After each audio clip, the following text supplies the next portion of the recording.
Have you ever wondered if a small act of kindness can truly make a difference? This is a story that proves it can, in the most unexpected and powerful way. It all started with a simple school project. My 10-year-old daughter, Annie, wrote a letter to a US soldier in Iraq. She drew a big red, white, and blue cat and wrote, "Be safe and thank you." I tried to manage her expectations, telling her not to be disappointed if she didn't get a reply. "Soldiers are busy," I explained, but Annie was just happy to have made the picture. Then, one afternoon, she burst through the door, waving a letter. "Mom, I got a letter from a soldier," she shouted. The letter was from Sergeant Scott Montgomery. He wrote that his truck had been hit by a bomb, and he was recovering in a hospital, feeling pretty down. Then, someone gave him Annie's card. He said her beautiful drawing brought a huge smile to his face and brightened his day. He even asked her to write back. Annie was thrilled, but I was worried. Words like bomb, shrapnel, and Baghdad filled me with anxiety. My daughter was just a fourth grader. Was it right to expose her to the harsh realities of war? I told my husband, Jim, she's going to grow up fast enough as it is. Does she have to learn about war now? But Jim saw it differently. He reminded me that we taught our kids to support the troops. Annie was just putting that lesson into action. He was right. You're never too young to do the right thing. So, Annie wrote back. She told Scott about her life, gymnastics, SpongeBob, and playing on the computer. Then came the waiting. Every day after school, she'd rush to the mailbox. Weeks went by. I gently tried to prepare her for the possibility that he might not write again. But Annie, ever the optimist, just said, "I know, Mom, but I can still hope." Just when I thought she had moved on, a package arrived from a military address. Inside was a rope bracelet, a small stuffed camel, and another note from Scott. He explained that everyone in his unit wore a bracelet just like the one he sent. Annie put it on immediately, a perfect fit. She slept with it on her wrist, and the little camel tucked beside her.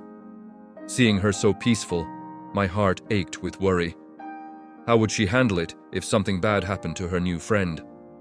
As Christmas approached, Annie had an idea. "Let's send Scott a holiday package," she announced, "with cookies and Chex Mix." Christmas in Iraq. The thought was sobering. The heat, the danger, the homesickness. I decided I had to be more direct with her.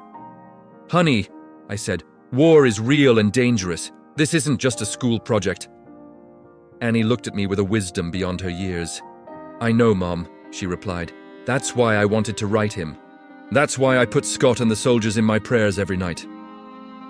In that moment, I realized I was the naive one. My daughter understood more than I gave her credit for.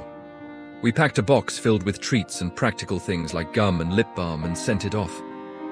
I started adding Annie's soldier to my own prayers. He was part of our family now. The holidays passed with no word.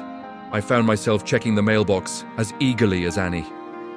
Then finally, a big box arrived. We opened it to find an American flag spread across our dining room table. It was covered in handwritten messages from every soldier in Scott's unit.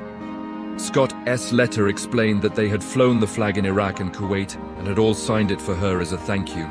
"You aren't supposed to write on the flag," he noted, but they'd made an exception. Tears welled up in my eyes. Sometimes, war makes you cry for the right reasons too. That spring, life threw a curveball. Annie injured her back in gymnastics and had to wear a brace for months. She was heartbroken and wrote to Scott about it. He replied on an envelope covered in the SpongeBob stickers she had sent him. He told her to be patient, that God has a plan. He shared that when he was wounded, he was upset and confused. But now he knew it happened so he could receive her letter, and they could become friends. Annie looked at me and whispered, "See, Mom, it's all part of God's plan." I just hugged her, realizing that sometimes a child's faith is the most powerful force in the world. In the fall of 2005, Sergeant Scott Montgomery came home. He invited our family to meet him in Myrtle Beach. Annie was shy at first, but then she ran and threw her arms around him like they'd known each other forever. I did too. Seeing him healthy and whole was an incredible relief. The next day, Scott took us to a tribute for the armed forces. He whispered to me that he had a surprise for Annie. During the ceremony, Scott was called to the stage.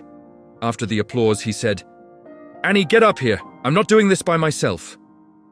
He told the audience how this young lady was always there for him in Iraq and deserved to share the award. The room erupted in applause as he handed a plaque and a bronze eagle to Annie, but he wasn't done. "Annie," he said, "there's one more thing." He reached into his pocket and pulled out his Purple Heart, the medal given to wounded soldiers. As he pinned it on her jacket, the entire auditorium stood and applauded. Annie beamed, her face a picture of pure joy. She came back to her seat, clutching her awards, and whispered, "Mom, can you believe how cool this is?" I wrapped my arms around her. "It's pretty cool," I said, "and so are you. From a simple class project to a life-changing friendship. This story shows that one small act of kindness can echo across the world, bringing light to the darkest of places and forging bonds that last a lifetime." Thank you for watching. Don't forget to like and subscribe for more inspiring stories.